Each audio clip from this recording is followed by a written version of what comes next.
હું બ્રિજરાજ સોલંકી આ શિવરાજપુરની ધરતીથી કુંવરજી બાવળિયાને કહેવા માંગીશ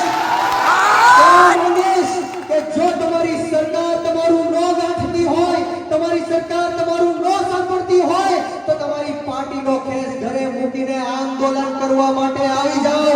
હું બ્રિજરાજ સોલંકી પાર્ટીનો ખેસ ઘરે મૂકીને તમારી સાથે આંદોલન કરવા માટે તૈયાર છું. આ 92 જણા ઉપર જે ખોટા કેસો થયા છે, આ ઘનશ્યામભાઈ રાજપુરાના જે હત્યારાઓ છે એ ખુલ્લેઆમ ફરે છે. હું તમને વિશ્વાસ આપું છું કે જેટલા દિવસ કુંવરજી બાવળિયા આંદોલન કરશે એટલા દિવસ બ્રિજરાજ સોલંકી અન્નનો ત્યાગ કરશે. મિત્રો, છે તમારી તૈયારી?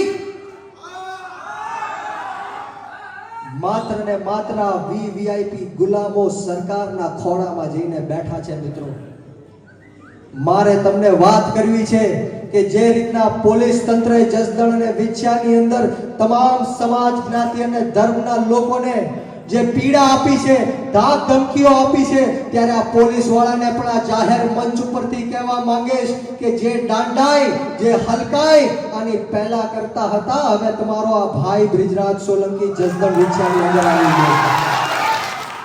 મિત્રો, જસદણ વિછિયાની અંદર સમાજે આજકાલનો નહીં પરંતુ જ્યારથી હું જાહેર જીવનમાં આવ્યો ત્યારથી જે પ્રેમ, આશીર્વાદ અને સાથ સહકાર આપ્યા છે એમનું ઋણ હું ક્યારેય ભૂલી નહીં શકું. ત્યારે મારે એટલી જ વાત કરવી છે કે આપણે સવે આપણી આત્મા જગાડવી પડશે. હું ગામે ગામ જઈને એટલું જ કહેવા માંગુ છું કે સાચા અને ખોટા નેતાઓને ઓળખવાનો સમય આવી ગયો છે. હું તૈયાર છું, તમે પણ તૈયાર થઈ જાજો.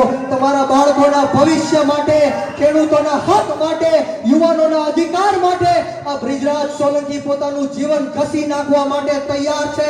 મારી યુવાની કુરબાન કરી દેવા માટે તૈયાર છું. તમે તૈયાર થઈ જાજો. જ્યારે પણ આ બ્રિજરાજ સોલંકી રણભૂમિના યુદ્ધના મેદાનમાં કૂદી પડે ને ત્યારે એકલો નોય પડવા દેતા મારું બાવડું જાલી